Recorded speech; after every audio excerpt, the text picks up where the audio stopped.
দেশের জিডিপিতে ঢাকা জেলার অবদান ৪৬%, যেখানে সবচেয়ে বেশি ৫৫.৫৮% অবদান রাখছে উৎপাদন খাত।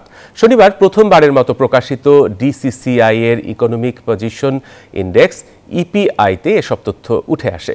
এতে দেখা যায় মোট কর্মসংস্থানের ৪০%ই ঢাকা শহরে, আর সেবা খাতে ৪৪.২%।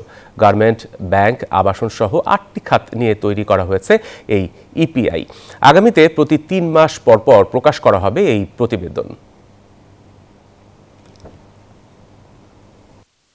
এই সূচক প্রাথমিকভাবে কয়েকটি গুরুত্বপূর্ণ উপখাতকে অন্তর্ভুক্ত করেছে, যেমন RNG, textile, wholesale and retail trade, real estate, transport and storage and banking sector. এই সূচকের মাধ্যমে সেক্টর ভিত্তিক অর্থনৈতিক কর্মক্ষমতা এবং অর্থনৈতিক কার্যক্রমের পরিবর্তন ত্রৈমাসিক ভিত্তিতে চিহ্নিত করা হবে। বান্ডেল থাকলে প্রতি সেনমানিতে টাকা বাঁচবে। বিকাশ সেনমানি বান্ডেল কিনে জিতুন প্রতি লেনদেনে।